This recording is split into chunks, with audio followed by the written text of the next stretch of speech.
What's going on? This is Cody, and I hate to interrupt a Why Don't We song, but you know what? We got big things we got to talk about. We've got another special edition of the latest news to keep you in the groove with Maya. Maya, why is this such a special edition today? Because Oliver Dench is calling in. Oliver Dench, woo! Welcome. We're so glad to have you. How are you today? I'm really well, actually. It's been a really nice Monday in London. Well, I'm calling from a long way away. Oh my gosh. So it's what, about, it's 6 in the evening? Yeah, roundabout. You've got 9 in the morning or so? 10:30. Woo! So, your day is over and ours is just beginning. Maya, take it away, girl. Okay, so first of all, I'm just so excited to be talking to you. So Thank you so much for calling in. No, that's really sweet. Thanks for inviting me. Yeah, and my first question for you is, who or what inspired you to start acting?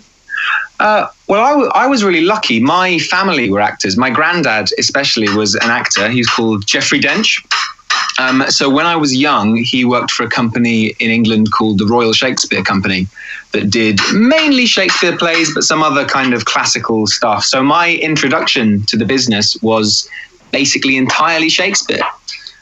So I started with a love for plays and all that kind of stuff. I remember when I first met with my agent, I told him that the only thing I ever wanted to do would be theatre and Shakespeare. And it took a while for him to convince me that I should take some television auditions. And I'm happy I did, because it means that now I'm talking to you. So you played Sam Warner in the Athena, and I love that show. Can you relate to Sam in any way? How am I like Sam? I think Sam's probably a lot more softly spoken than I am.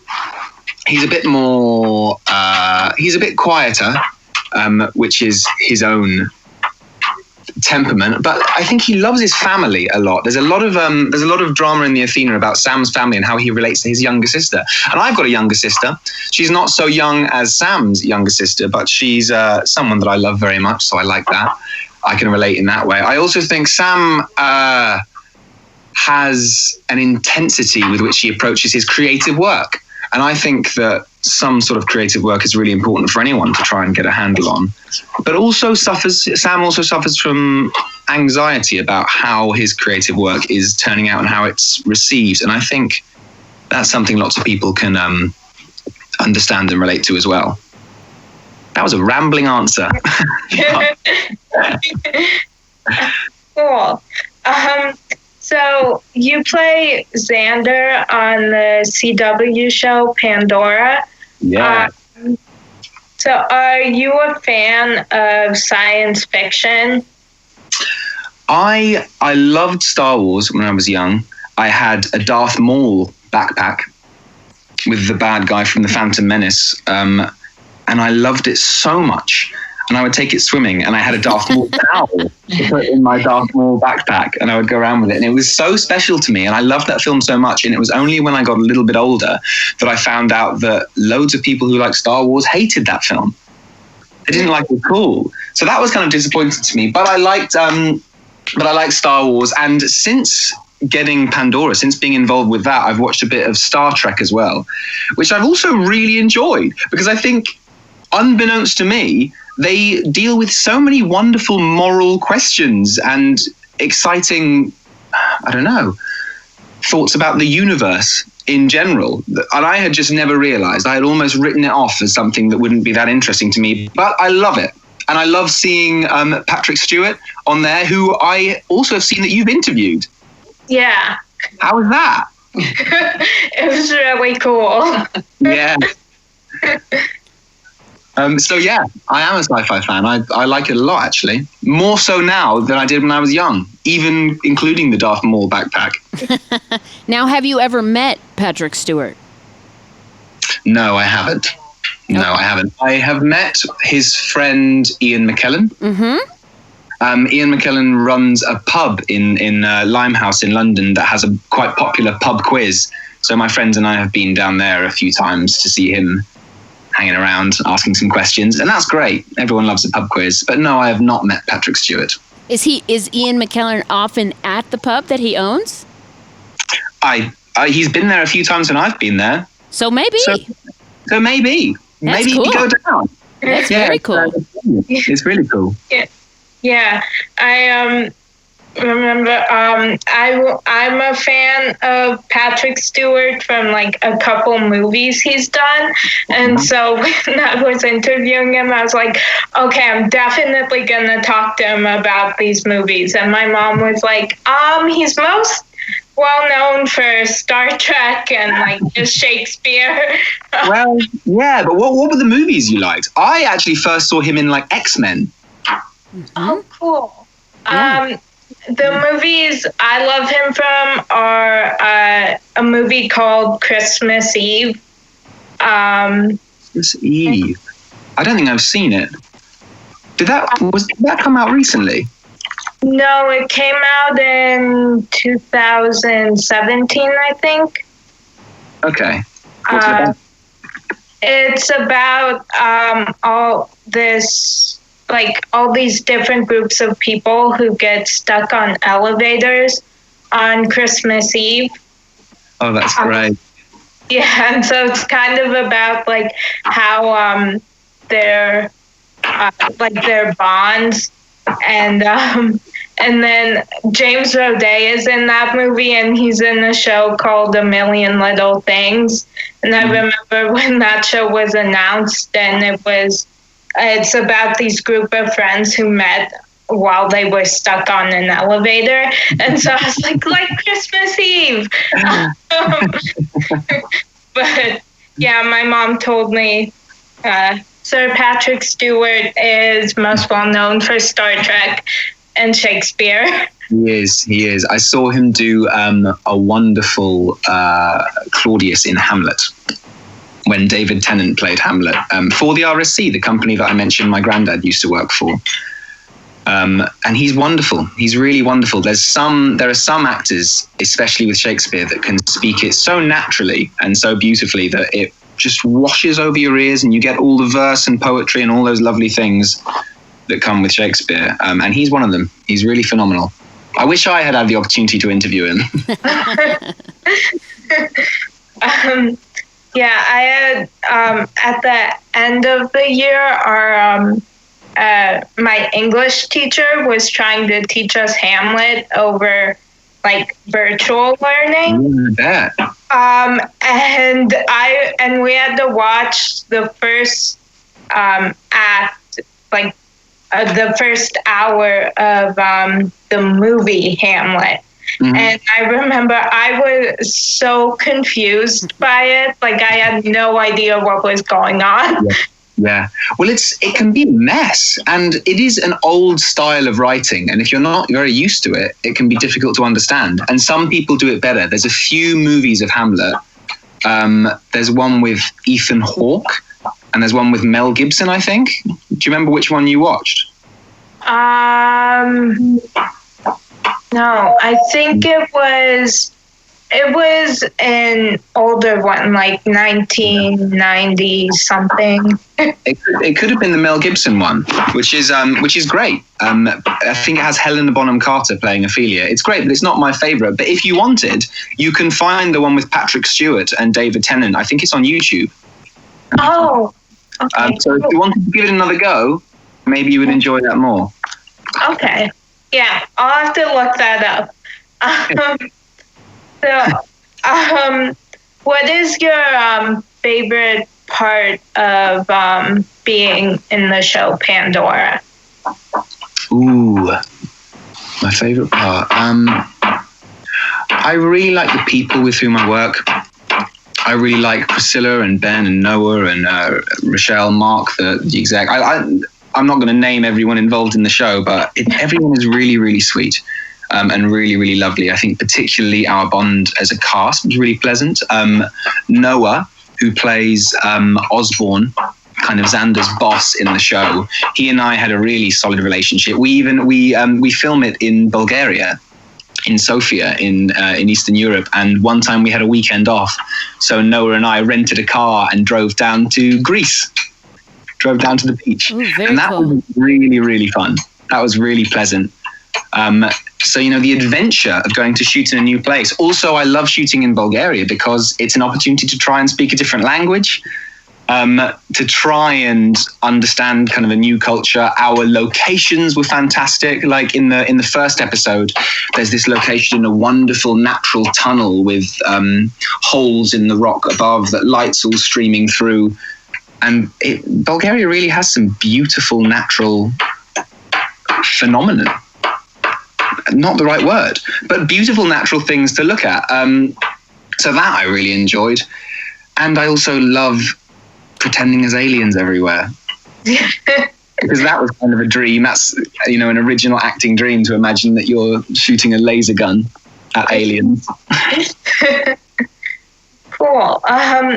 So you also play Anthony in the BBC series Noughts and Crosses. Yeah.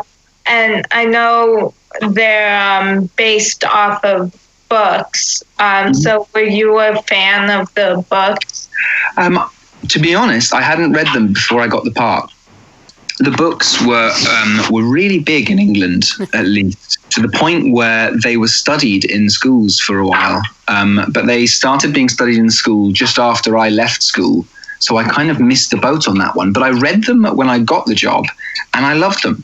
I was really impressed. I thought it was such an amazing way to put racial issues into a frame that people who hadn't necessarily experienced them themselves could understand. Have you read the books? I haven't. I actually didn't hear about them either. Yeah. Totally fair. Well, they reframe, very briefly, the racial struggle for non-white people as though it's happening to white people in England at the time. So there's loads of wonderful moments, like there's a scene in the book and a scene that happens in our TV show where the lead character, a young white boy, cuts his finger and can't find a plaster that isn't black skin coloured. And then has this glaringly obvious plaster. And for me, growing up a white man in England, I had never thought it strange that plasters were always pink, because plasters always matched my skin tone. And I had never realized that it was a struggle for black people growing up to have those kind of, not to get too heavy about it, but institutionalized examples of things where it makes them more difficult to fit in, which is very relevant to things that are happening now. So they're great books to help people understand the struggles that they might not be experiencing. And they're enjoyable. I recommend them. Excellent. Cool. For anyone who's watching, just in case you didn't know, plaster, it's a Band-Aid. Yeah, Band-Aid, sorry.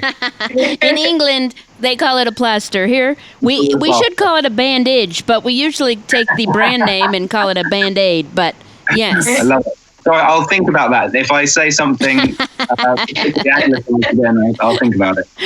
Maya and I got it, but just in case someone else was watching and was like, "What's a plaster?" There you go. Now you know. Band-Aid.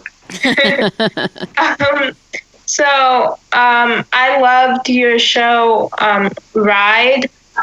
What drew you to that project? Horses. Horses, of course. Horses. I hadn't had loads of experience with horses before. In fact, I told a white lie in the audition. They asked us how, what was your name? What's your agent? How old are you? What are you going to do? And by the way, do you have any experience with horses? And I was kind of sat there with a camera rolling on me saying, yeah, all the time. I know horses really well. In fact, I ride them really, really well. And I imagine anyone who's seen the show who does ride horses has probably seen me ride and knows that I'm not a very good rider. But it doesn't matter because we had the opportunity to meet all these amazing horses. They were so wonderful. We had a crew called the Devil's Horsemen who dealt with most of our horses on set. And my horse, Wayne, was played by a wonderful horse called Sultan, who was so clever. And I had never really spent much time with horses. I always thought they were kind of like cars. That you would just kind of sit on them and they would go, or I don't really know. I honestly had no idea what I thought. But they're so receptive and friendly, or mischievous, or anything else. And the opportunity to work with them for however long was fantastic. Also, we shot in Canada, which was a country I'd never been to. So I wanted to go to Canada. I wanted to just spend some time in a studio. It was my first TV job. So that was at the point where I had only done Shakespeare in theatre before. So the attraction of working out this entirely different type of acting was exciting to me as well. So there was a host of things that were attracting me to that project, really. Oh, cool. So is there one project or character you've played that's meant the most to you?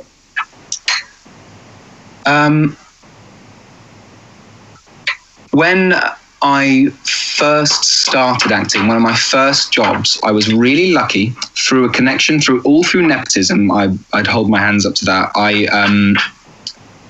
Through someone my granddad knew, was a man called Greg Doran, who is the artistic director, the boss, effectively, of the Shakespeare Company in England. And he invited me to play a tiny, tiny little part. We call them spear carriers in England. I assume that's not a phrase necessarily in America, but it effectively means I would walk on stage carrying a spear. Maybe not say anything important, maybe not do anything important, but I was, this choral small part, which is so valid and was such a great learning experience for me in a play called The Witch of Edmonton at Stratford. And for me, having grown up, as I'd said before, obsessing over Shakespeare or classical text and loving my granddad and being so proud of my granddad for what he was doing, the opportunity to be in the same company as him, this was after he passed away, but the opportunity to be in the same company with him, treading the same stage, effectively working with people that had worked with him, was really special for me. And then they gave me my costume for one of my spear carrier scenes, and there was this really, really stupid hat that was like this kind of black head covering with almost like like a graduation cap, like a mortarboard with 4 different points all on the side.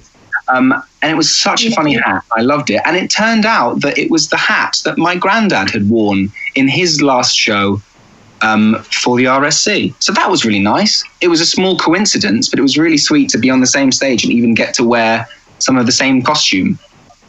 Oh, cool. So is there someone that you're hoping to work with in the future? Loads of people. Who do I love? If you can hook me up with Patrick Stewart, that would be amazing. And then, other than that, there's some directors and some writers that I like. There's a director called Simon Stone. I was going to say he's English. I think he's actually Australian or something, but he does some theatre work that I've loved. He did a play called Yerma with Billy Piper in England that was one of the most beautiful things I've ever seen on stage. I loved that. I like Charlie Kaufman's films. I like Daniel's films. They did a film with Daniel Radcliffe called Swiss Army Man that was just really touching and beautiful and amazing. And there's, lots of directors that I adore, that I'd love to work with. Phoebe Waller-Bridge, who writes Killing Eve, which I think is, at least in the US, is a genius. She made another show called Fleabag, which is hilarious and wonderful and that I love. I think she's incredible. There's loads of people. That I love, but those are just some names that spring to mind now. Cool. Oh, cool. You have a lifetime for that. Yeah, exactly. I've got time. Yeah. So do you have any upcoming projects? Yeah, it's hard to tell what's upcoming now because of COVID cancelling everything. But before all the hiatuses and cancellations started, I was working on a project called Domina for it was a Sky production about the birth of the Roman Empire. And what was really cool about it was it's more specifically about how the women that were involved influenced that. So Augustus Caesar, being, the second great Caesar that everyone knows, had a wife called Livia, who was historically this incredibly influential political figure, moving pieces, convincing people to do certain things. And it was about her story and how she behaved during this birth of the empire. And it's super cool. I'm playing a character called Iulus Antonius, who is the son of Mark Antony, who is another famous Roman from ages ago. But it's a really cool script, a really exciting, dramatic, interesting script. And it was a chance for me to wear a toga and armor and do some kind of sword fighting. And that was really, really fun. Pass that up. Yeah, exactly. And then I've also got the second season of Pandora. We'll be starting filming as soon as we can, basically. Cool. So that'll be exciting, hopefully. Cool. Yeah, so do you ever get anxious before auditions, and what do you do to calm those nerves? I do get anxious, yeah. I get nervous. I got nervous before this call. I think, but I did just because it's so kind of, I don't know. It's nerve-wracking. I think there's so many things in life that are nerve-wracking that make me anxious or a bit stressed out, even though there's no point and it's wonderful talking to you and you're so nice. So why would I ever be anxious? But the same always applies to auditions and everything else. As soon as they're over, it's so clear that I needn't have been anxious or needn't have been stressed. But I get nervous and anxious about things all the time. I find myself doing little movements with my fingers. I do this when I'm stressed. I know this is mostly audio, but you can see I'm kind of tapping my thumbs against my fingers. I don't know if that necessarily helps, but one thing that did help, especially for auditions, and I think this is the same for any kind of interview thing, was a friend that was on Ride told me that when you're looking at an audition, all you have to do is show them how you would interpret the character. Basically show them what you would do. And it's the same for a job interview, I think. You basically have to communicate to them, if I had this job, this is what I would do. And it's so much easier to think of it in that way, because it means that if they don't want to hire what you want to do, then you don't want to work with them either. Because you don't want to be fighting them at every opportunity and disagreeing with them about how you would interpret your character or how you would do your job. You want them to say, yes, that interpretation is exactly what I want. But if they say no, then you say, fine, you're not looking for me, you're looking for someone else. And it gets easier when you see those things that maybe the projects that you really wanted that you didn't necessarily get. It gets easier when you eventually see them and you see another actor in the role that you wanted or coveted so much. It's easier to step back and say, oh, I see, they're doing something completely different from what I would have done. And I think it's important to trust in yourself and trust in what you do, and know that there's something innate in you and me and everyone else that is what you do, something special to you that no one else can do. And essentially, at some point, someone will recognize that and someone will hire you or treat you to this or give you the job that you want or do any of those kind of things. And trying to focus on knowing that I can't change what's innate and special about me, and that what's special about me is important. Focusing on that rather than on whether they'll like me helps me a bit when I'm feeling anxious and stressed. But it's a journey, Sometimes I still get anxious. Sometimes I still get nervous. Yeah. No, I know I have so much anxiety. So I usually, I always get anxious, even if there's no reason to. Yeah. But I think what you're doing like this is such a good thing to deal with that, because I think it's important.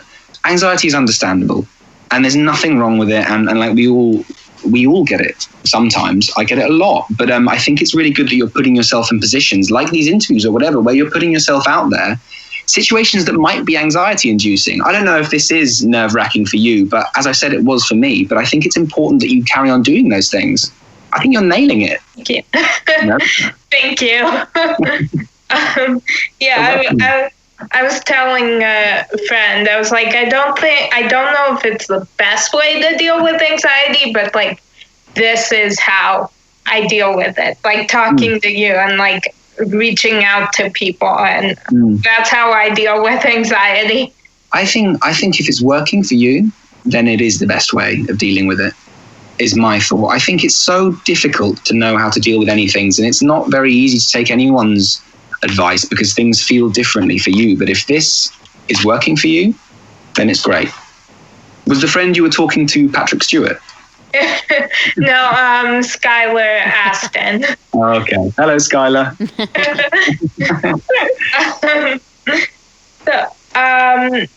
So what is your biggest pet peeve? My biggest pet peeve. I don't think it's common enough for people to admit that they don't know things. And I love it. I gain so much respect for someone when they say, I don't know, or I don't know enough to form a full opinion on that situation, rather than just making it up. And my pet peeve would be that kind of know-it-allism.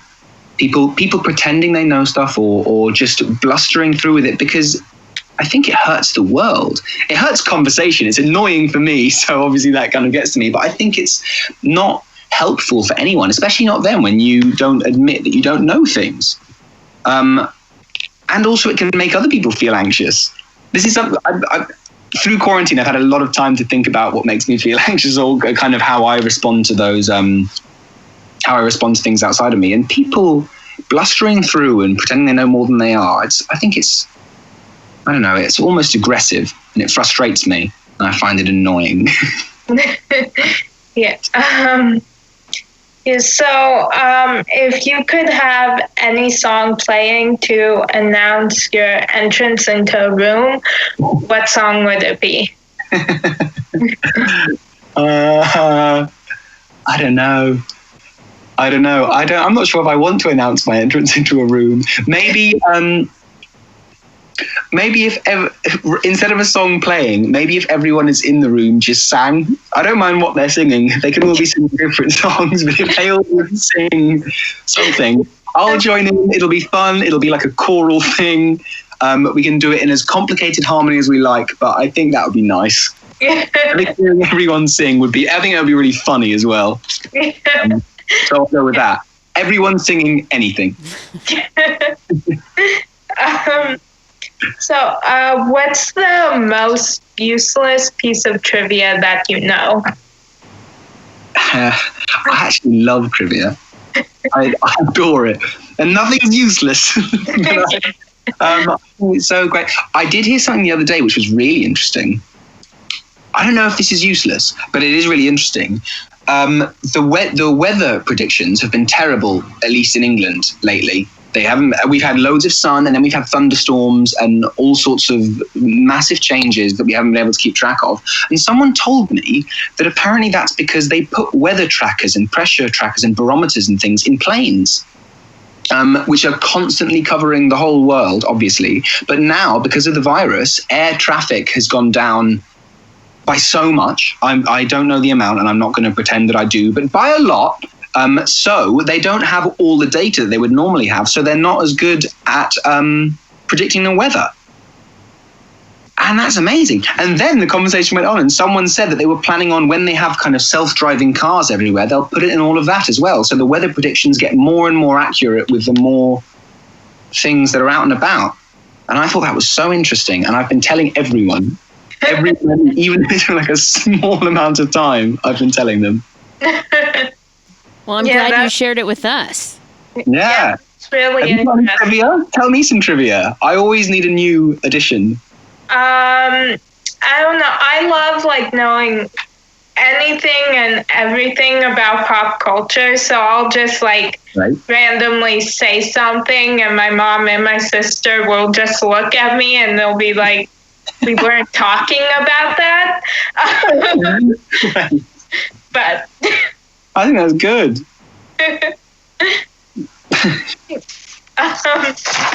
Great. And pop culture is so much fun. So even if they weren't talking about it, they are now. Yeah. So, what do you like to do in your spare time? Ooh, and I've had so much spare time to think about it. I have started knitting, and I love it. In fact, I haven't got it with me. I could run and get it, but I knitted a cardigan through quarantine. And it's a terrible cardigan. It's a terrible cardigan. It's far too hot. It's too bulky. It's made of kind of little patchwork pieces that don't fit together properly, but I love it so much. And I made it, and I'm so proud of myself for kind of trying to make something new. So I have started knitting.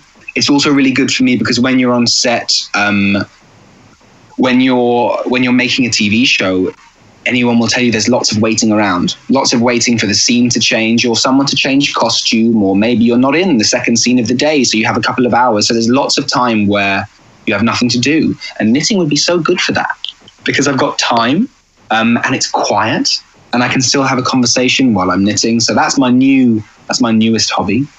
I also love to cook. I've always loved to cook. I've always found it very satisfying. So lately through quarantine, I've been getting into lots of pickling things and fermenting things and making kimchis and sauerkrauts and obviously baking like everyone else with all the flour shortages. Everyone's been trying to bake as much as possible. So I love cooking. I love baking. I also just got this. A trumpet. And it's plastic, so it wasn't even, it wasn't crazy expensive. I've always wanted to play the trumpet because I love Chet Baker, like a jazz musician, a trumpet player who he just plays so beautifully. So I've got this, so now I'm playing it, which infuriates everyone in my house and probably my neighbors as well. But I've got to move so I can make it as quiet as I can. I've been doing that. I like reading. I've had a lot of time when I haven't been fortunate enough to be working, I think lots of actors spend a lot of time looking for jobs. So I've had lots of time to lots of spare time to fill. So I've developed lots of hobbies, and those are some of them. I'll send you a picture of my cardigan. Okay. I'm excited to see it. Good. Yeah, I know my family and I we've been watching a ton of movies lately. Any good ones? You got any recommendations? Yeah, actually, there was just a movie that came out on Friday that I was counting down the days until it came out. And we watched it on Saturday. It's called The King of Staten Island, and it's with Pete Davidson. I've seen some adverts for that, yeah. And Marissa Tomei, and I was counting down the days, so I was so excited to watch it, and I really liked it. That's beautiful. What's it about? It's just really about like Pete Davidson's life. Mm-hmm. He helped write it, and it's kind of like he plays like a fictionalized version of himself. Mm-hmm. So it's kind of just about like him growing up in Staten Island. I'm going to write it down so I can watch it. Definitely need some good recommendations to watch. Do you know what I've been watching lately? What? That I didn't watch when I was young. Have you ever seen Avatar: The Last Airbender cartoons? No. They're so good. They're so good. It's like these beautiful stories. They were on Nickelodeon in probably the early 2000s, maybe. And there's three seasons, and it's effectively about this, young monk that has to learn to master various different powers so that he can save the world. But it's so good. So heartwarming. The characters are so wonderful. Their relationships are so real and intricate. And it's wonderful with teaching men to show emotion, which I don't think happens a lot in the world in general. It's wonderful for like strong female characters that are inspirational, who face sexism in their daily lives and then overcome it and gain. And they're so, it's just so lovely. it's made me cry a few times. It's so empowering. And these like wonderful moments where people, I don't know. I recommend that. If you need like a cartoon to binge, it's, you know, not too difficult to watch and short episodes. I loved it. Okay, cool. Thank you. Is there a book or movie that's had a big impact on your life?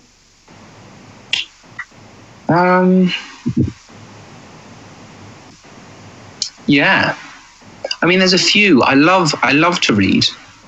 But even though I love to read, you know, I fall out of the habit of reading sometimes. And that's always tough to deal with. I love Shakespeare's plays as a book, and they've had a big effect because, as I've said before, that was kind of my whole entry, my whole gateway into what's my career now. So that had a massive effect. I also love, you know, sorry, as you can see, I'm in my bedroom. There's a book called Hopscotch by Julio Cortázar that was given to me as a gift by Manuel, who plays I can't even remember his character name. What's my roommate's character name in Ride? Do you remember? Now that you asked me, I'm forgetting. I should not have forgotten that. Nav. His name's Nav. Oh. In Ride. The actor is a wonderful guy called Manuel, and he gave me this book, and it's just very, very beautiful, very intense, very hard to read, very complicated and confusing. And it took me quite a few tries to get into it. Because, you know, when you're reading and your mind wanders off somewhere else and you realize that you haven't taken in any of the last couple of pages, I find that quite a lot. But it's a beautiful, beautiful book about,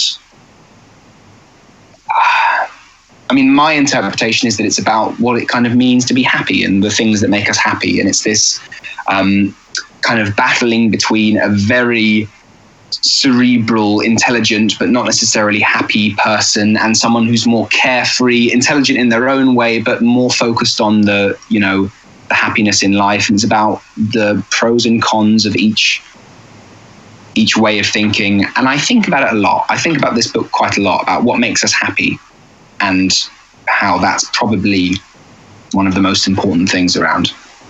So I like that.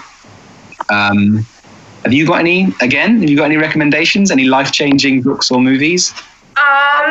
Well, there are, I don't know, there are a bunch of movies that I love, and then there are a bunch of books that I love.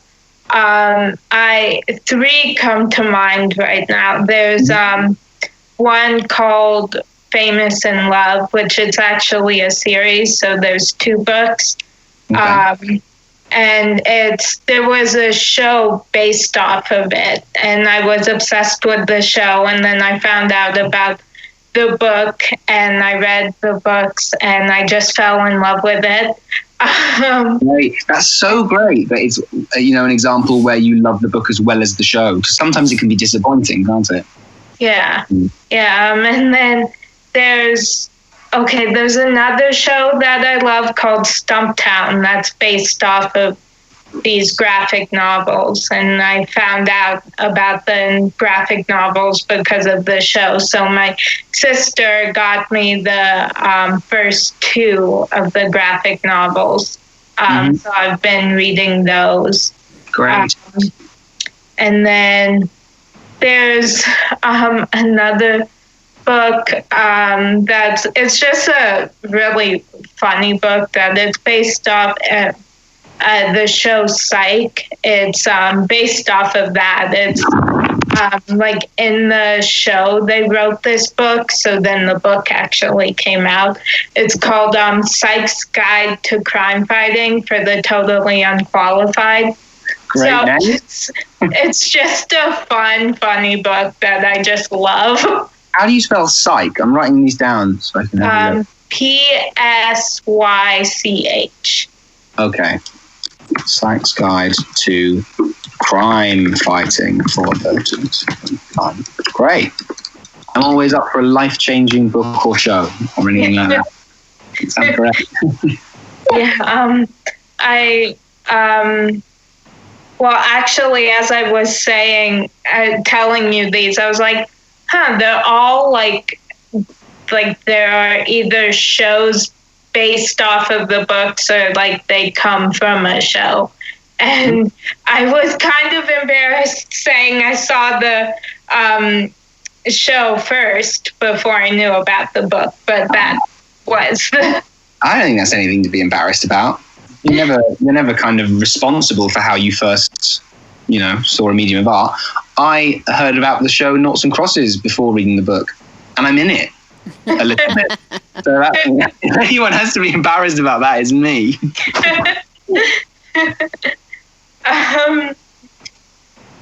So what do you do to motivate yourself when you're having a bad day? I do. I've had some bad days through lockdown when I find my mental state or my anxieties or anything play up a lot when I'm less distracted. I also realized that I have this idea of productivity being really important for me. Like, I love to write. I'd love to be a writer one day. So I like to try and write scripts or books or stories or anything. And for a long time, I find myself having a terrible day, and it's because I'm not being productive or because I'm not feeling creative. And I spoke to a friend, Manuel, Nav in Ride, at the beginning of lockdown. And he said, he had one day and he said, I'm having a bad day because I haven't done anything. I haven't written anything, but that's okay, he said, because I need to stop judging my self-worth by my productivity. And I thought that was so profound, because that's something that I do a lot. And I set myself goals, and then when I don't achieve them, I get angry with myself, which is super negative. So what I do to motivate myself when I'm having a bad day, I try to avoid that from the beginning. I try to be fairer to myself. I try to be kinder to myself. I write a journal every day. I've written it kind of on and off for quite a few years now. And that helps me as well, because it lets me get my feelings out or kind of straighten out how I'm thinking in a way that is private and makes sense. I don't have to worry about talk. I think it's great to talk it through with people, but journaling for me sometimes helps when my thoughts are more kind of cloudy, maelstrom and confusing. Journaling lets me almost discover what I'm feeling as I'm writing it. So I think it's important to be as introspective as possible to kind of understand where the feelings come from, and then not beat yourself up about it. So sometimes I'm having a tough day and I think that's okay. This is going to be a tough day, but tomorrow will definitely be better. I have a meditation app on my iPhone, which is really good. Did not mean to drop the brand iPhone into the conversation there. But that's okay. There we go. Yeah. The app, though, it's called Headspace. It's fantastic. You have it? Yeah. Great. I love it. Yeah. I love it so much, and everything that guy kind of says during meditations really rings true with me. I think it's really good to give yourself some kind of patience and attention mentally. And then what else do? I have a cat, so I hang out with my cat. That's really nice. And I do have a habit of, as well as looking inward and doing my journaling and my meditation to try and give myself some space, I also think it's okay to lean on the people around you. I live with my siblings. We all moved in together in London, and our partners as well. So they're lovely. They're supportive. I think it's really important to surround yourself as much as you can with people that love you and people who are kind. And if you're lucky enough to have people around you and people who are kind, then lean on them when you're having a tough day. It's something that I try and do. Once I've got my feelings sorted for myself, maybe I'll talk with some of them about it, and they'll help me, and I'll help them when they need it. And my cat helps me, and my cat never needs help because he's a cat. Maybe not. I don't know. Again, not a very concise answer, but those are some things that I kind of think when I'm having a tough day. Cool. Great examples. Have you got any tactics? Any things that help? I listen to like I listen to music or I watch a show that I really love, and just to put me in a better mood. And I write, like I love writing songs, so I'll write like one of those if I'm having a hard day. Oh, that's great. Send me a song and I'll play it on the trumpet. Okay. I'll try. It'll be terrible, but I'll try. Okay. Yeah. I actually what has been like keeping me distracted and busy during quarantine is I have a music therapist, and we decided, because we can't meet in person, so we meet over like Skype, and we decided, since I've been writing so many songs during quarantine, because it's just been like that. Sometimes I'll just have a bad day. So we decided my music therapist would sing them because I can't sing. But we decided we'd make an album. So that's what I've been. Great idea. That's what's been keeping me busy and distracted. Oh, great. Well, if you want me to do anything on your album, I'll record it and send it over. I'd love that. Okay. Thank you. So my last question for you is, who do you consider to be a real life superhero, and why? Who do I? Well, it would be remiss of me not to say, I mean, especially at the moment, doctors and nurses and everyone working in hospitals to any degree are doing just crazy amounts of work. I think that's amazing. I think that's absolutely mind-blowing. I mean, all times, obviously, but now especially, I mean, they're always heroes. I always think it's absolutely amazing. I read a book called This Is Going to Hurt by Adam Kay, which is kind of his memoirs of the time he spent as a doctor in the National Health Service in England. And it's amazing. I think it's so inspiring that people devote their lives to helping other people in such a clear way. That's beautiful. I also, whenever people say that, it makes me think of, superheroes. It makes me think of, there's this refugee crisis happening, obviously, across the world, but so particularly in Northern Europe. So many people have to leave their homes for various reasons. And lots of them make an effort to come to the UK, but the UK hasn't welcomed a whole load in. And that means there are large refugee camps in Northern Europe, in places like Calais in France or Dunkirk.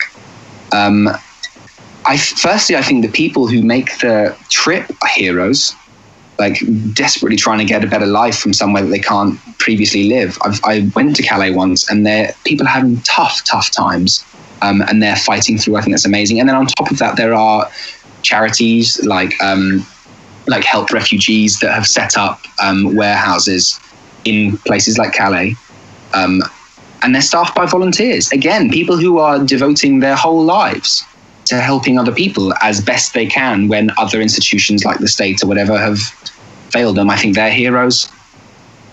Really, the truth is, anyone who is fighting something, everyone is just fighting their own battle, and they're heroes. And anyone who is devoting their life to helping other people fight their battles, they're heroes. Life can be really hard.